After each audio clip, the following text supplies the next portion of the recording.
ndabasuje mu izina rya Yesu. Uyu munsi wa none manutse nje guhamagara Imana nyibwira yuko hari ibyo yakoze uyu munsi, hari n'ibyo igikora.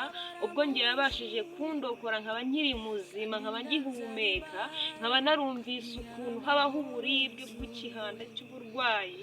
Niyo mpamvu nanjye uyu munsi wa none manutse nje gusengera abarwayi kugira ngo Imana iri mu ijuru igende ibakoreho, irebe ku buribwe bafite, maze Imana igende Imana iborohereza uburibwe.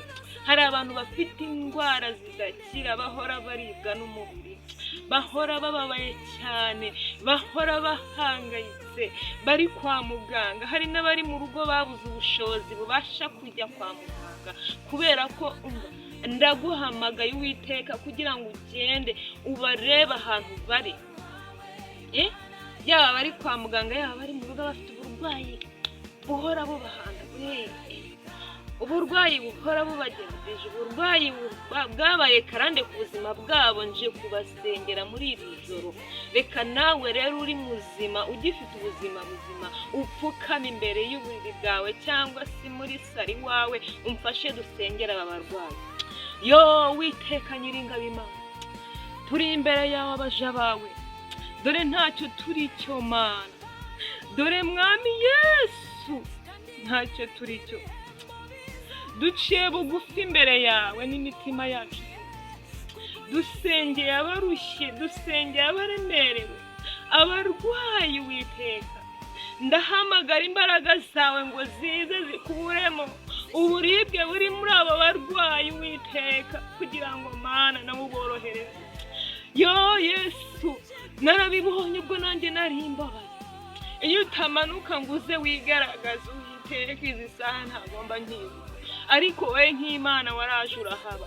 Niyo mpamvu rero Mesiya muzima nongeye kugira ngo uyu munsi wa none, muri iri joro ry'uyu munsi, ugende Mana umanura imiti yawe, ya yindi abaganga batabasha kubona, ya yindi buri wese atabasha kubona, imwe buri umwe atavuga ngo nduriye intege njye kuzana hanze. Uwiteka, wowe wenyine ushoboye, ugende Mana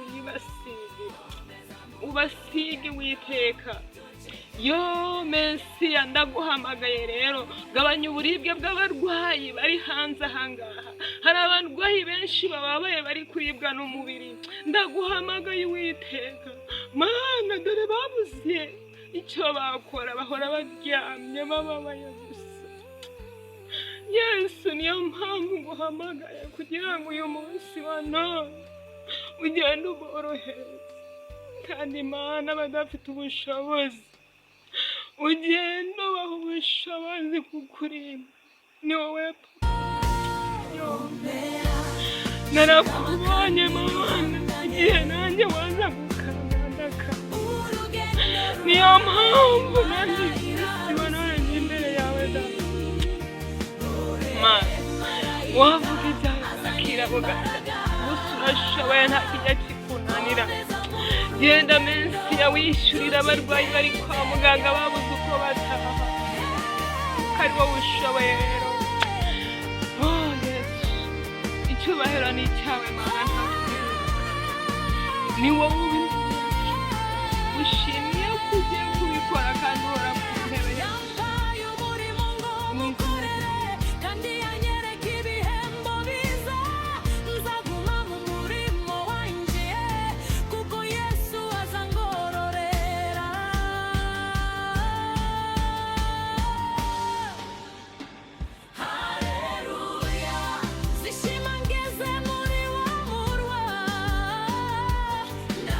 Hallelujah.